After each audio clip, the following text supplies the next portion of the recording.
सभी बच्चों को प्यार भरा नमस्कार।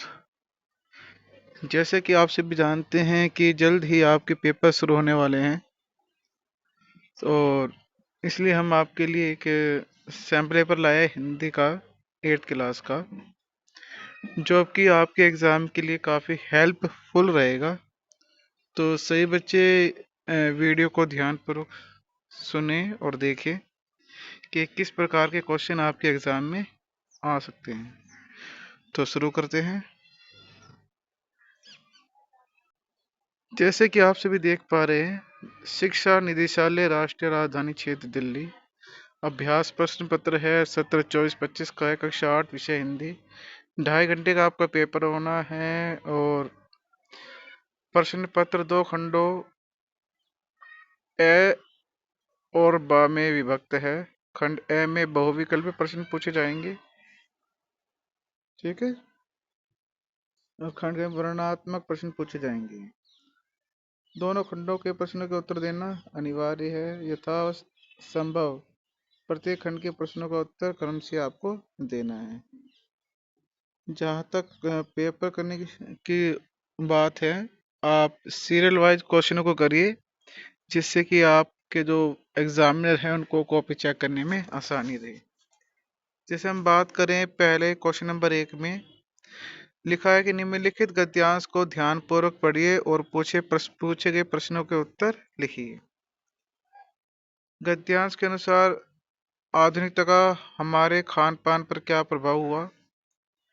गद्यांश का पढ़ना है, फिर इन चारों में से किसी एक को आपको उत्तर लगाना है। फिर क्वेश्चन नंबर 2 है, खान पान की मिश्रित संस्कृति में हम चीजों का असली और अलग स्वाद क्यों नहीं ले पा रहे हैं। तो ऐसे दूसरा क्वेश्चन आपकी काव्यांश से कठपुतली से, जिसे आपको पढ़ना है, फिर इनके उत्तरों को देना है। फिर काव्यांश के अनुसार कठपुतली क्रोध में क्यों थी। हमें अपने मन के छंद छुए पंक्ति में कठपुतली अपने मन की कौन सी इच्छा पूरी करना चाहती है। फिर व्याकरणात्मक प्रश्न है, व्यक्तिवाचक संज्ञा भाववाचक संज्ञा के बारे में आपको पता होना चाहिए। सर्वनाम की पहचान, विशेषण की भेद की पहचान। फिर गद्यांश दिया हुआ है, फिर वही आपको पढ़ना है, फिर प्रश्नों के उत्तर देने हैं। प्रश्न नंबर 5 काव्यांश दे दिया है आपको, यहाँ पर उससे पढ़ना है, फिर प्रश्नों के उत्तर।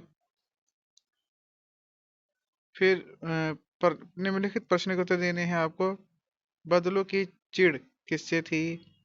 ये जो है क्वेश्चन आपके लाख के चूड़े के आधार पर बताना था। प्रश्न नंबर 7 भगवान के डाकिए कविता के रचनाकार कौन है। तो कुल जैसे कि आपकी जितनी भी कविताएं हैं उनके राइटर को जरूर याद करें, क्योंकि कविताओं में से ही आपके जो है राइटर को पूछ रहा है।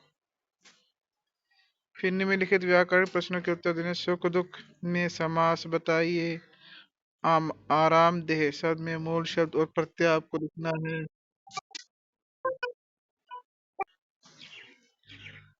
निम्नलिखित प्रश्नों के उत्तर काव्य पाठों के आधार पर देने हैं। यह कठिन समय नहीं है, यह बताने के लिए कवियत्री द्वारा दिए गए कोई एक तर्क को देना है। कबीर ने तलवार और म्यान में से किसका मोल करने की बात कही है। बाल कृष्ण किस लोभ के कारण दूध पीने के लिए तैयार हुए। एक महादेश से दूसरे महादेश को कौन जाते हैं। भगवान के डाके पाठ के आधार पर बताइए। फिर क्वेश्चन नंबर जो 10 है, निम्नलिखित प्रश्नों के उत्तर गद्य पाठों के आधार पर दीजिए। लाल लाला झाऊलाल से उनकी पत्नी ने कितने रुपए मांगे थे। बदलू किस चीज की चूड़ियां बनाता था। सविनय अवज्ञा आंदोलन किसके नेतृत्व में हुआ। किस सवारी को विनम्र सवारी कहा जाता है। फिर प्रश्न नंबर 11, निम्नलिखित गद्य आधारित प्रश्नों के 4 प्रश्नों के उत्तर देने हैं। 30 से 40 शब्दों में आपको यहाँ देने हैं। 30 से 40 शब्दों में। वस्तु विनिमय प्रणाली, साइकिल चलाना महिला ग्रामीण महिलाओं के लिए आजादी का प्रतीक किस प्रकार बन गया। लाला झाऊलाल को बेढंगा लोटा पसंद नहीं था, लेकिन वे अपनी पत्नी को कुछ नहीं बोले। वे चुप क्यों रहे होंगे। अपना विचार आपको देने हैं। तो के मिलने के बाद भी लेखक निराश क्यों नहीं है।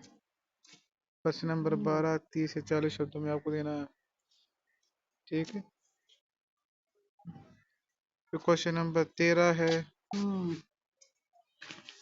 देखिए, ये जो निम्नलिखित में से किसी एक विषय पर लगभग 80 से 100 शब्दों में एक अनुच्छेद लिखना है। तो ये मोबाइल वायु प्रदूषण में से आप कोई सा भी एक तैयार कर लीजिए, और क्योंकि इनमें से ही आपको एक एग्जाम में पूछा जाना जरूरी है।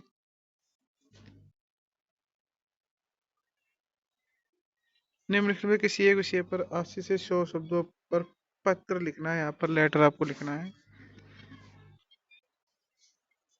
अपने बड़े भाई अपने बड़े भाई के विवाह में सम्मिलित होने के लिए 2 दिन की अवकाश हेतु विद्यालय के प्रधानाचार्य को पत्र।